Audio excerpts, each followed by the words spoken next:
Missed chances, big mistakes, and an offense that just couldn't get going. This game was more than just a loss for the Chargers. It was a wake-up call. What went wrong? What did Jim Harbaugh say about the team? And most importantly, what big changes are on the way? Let's break it all down. What's up, buddies? Welcome back. If you are new here, make sure you hit the subscribe button. We cover all AFC West news here on this channel. So, was this a case of the Chargers not being ready for the big moment? Maybe. They came out with a decent game plan, stopped the Texans early, and even had two prime scoring opportunities. But here's the problem. They didn't take advantage of them. Looking at the stats, the imbalance becomes obvious. Ladd McConkey had an incredible performance. 9 catches, 197 yards, and a touchdown. But after him, no one else had more than 2 catches for 16 yards. That's a huge issue. And then there's Justin Herbert. This game will go down as one of his worst performances, and unfortunately, it feeds into the narrative that he can't step up in high-pressure situations. Is that fair? Maybe not, but that's the reality when you're the quarterback. Stick around because we are going to dive deeper into the Chargers' struggles in the running game and how the Texans' defense dominated from start to finish. The Texans may have started this game slow, but they never stopped coming. Defensively, both teams looked tough early on, but the Texans found their rhythm and kept it going. The Chargers? They didn't. The turning point for me? It was Justin Herbert's first interception. The Chargers had just forced a turnover from the Texans and were right on the edge of scoring range. A few more yards and they're kicking a field goal, or even better, finding the end zone. Instead, Herbert forces a pass across his body to Quentin Johnston, a jump ball that really doesn't suit Johnston's style.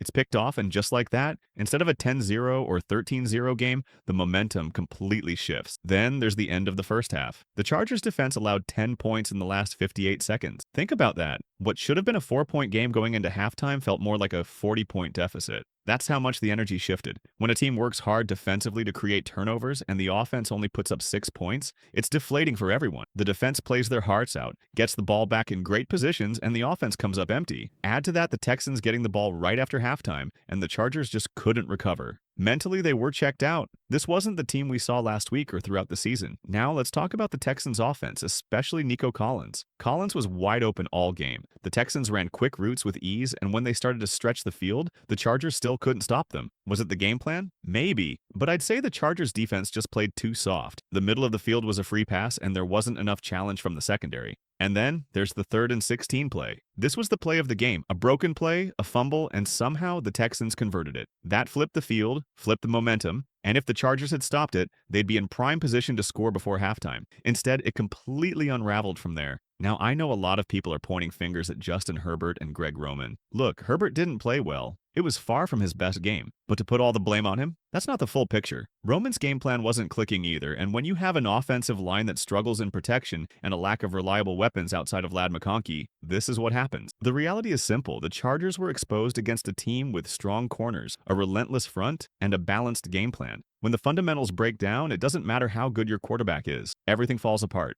Let me know your thoughts in the comments. Was this more about the Texans' dominance, or did the Chargers shoot themselves in the foot? Stick around for the next segment, where we'll break down what this loss means for the Chargers' future and what needs to change this offseason. Okay, let's get into the heart of the issue here. Justin Herbert and this offense. The idea with Herbert has always been to build a system that makes things easier for him, but this game, it was the opposite. He didn't have the help he needed, and it showed. This performance wasn't just about Herbert having a bad day. It was about how far this team still is from competing at the highest level. Sure, you can point fingers at Greg Roman's game plan, but at the end of the day, no strategy works if the players don't show up. Herbert struggled. Will Dissly dropped 2 crucial passes, one of which led to an interception. Quentin Johnston had a big drop on a shallow route that should have been an easy first down. These moments add up and they make any game plan useless. Statistically, Herbert has had one of the highest average depths of target this season, which tells you he's been asked to stretch the field. But in this game, the Texans completely stifled that. Outside of Ladd McConkey, there was no receiver creating opportunities. McConkey did his part. He had 9 catches for 197 yards and a touchdown. But you can't win with just one guy. And let's talk about the running game, or lack of it.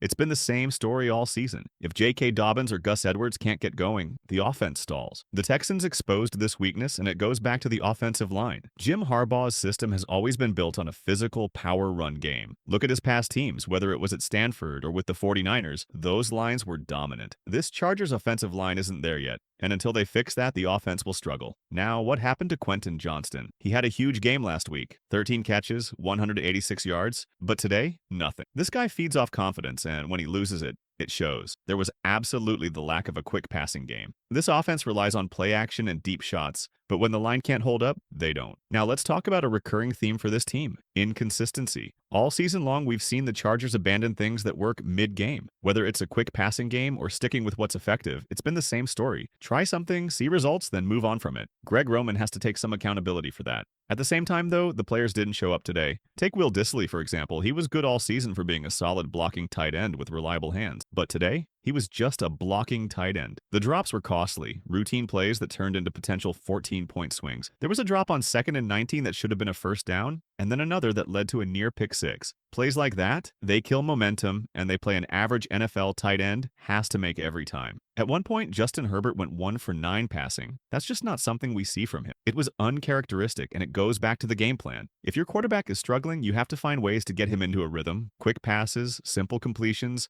anything to break the drought. That didn't happen. Instead, the offense stalled, and Herbert finished 14 of 32. To be clear, Herbert didn't play well. 4 interceptions say as much. But this offense's issues go way beyond him. This is a team that had 5 scoreless halves this season. They've disappeared before, and today was no different. When your offensive line struggles in protection, your receivers can't get separation, and you have no run game to fall back on, it's a disaster. And that's exactly what we saw.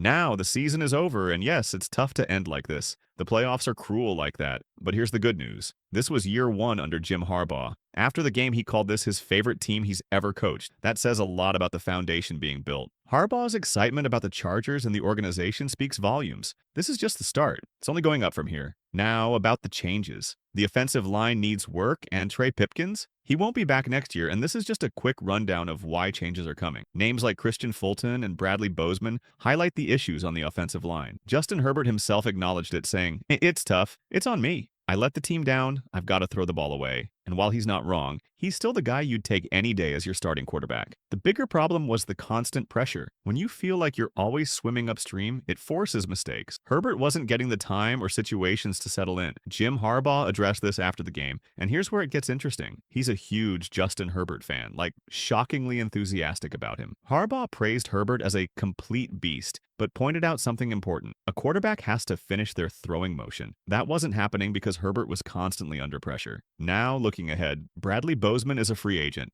and he was visibly upset after the game. It seems clear he's gone, just like Trey Pipkins. The offensive line is going to need a major overhaul, and these changes are inevitable. Jim Harbaugh understands the importance of building a strong offensive line. He knows it's non-negotiable, and he'll do whatever it takes to make that happen. According to PFF, one potential move for the Chargers is targeting a running back in free agency. There are several solid options available, and pairing that with drafting offensive line talent is almost a guarantee. Harbaugh's history at Michigan, Stanford, and even with San Francisco shows a consistent priority on running the ball effectively, often without relying on a star-studded receiving corps. But now he does have a star receiver in Ladd McConkey, who had another big game. Still, Harbaugh's focus is clear: establish the run game. He's proven time and again that he knows how to get it done. It's not about flashy names, it's about building a system that works. So that's where things stand. The Chargers have some big questions to answer and even bigger moves to make. But with Jim Harbaugh at the helm and Justin Herbert still leading the way, there's plenty of reason for hope. Now, here's the question for you. Do the Chargers have what it takes to bounce back stronger next season, or are we looking at a longer rebuild than expected? Drop your thoughts in the comments below.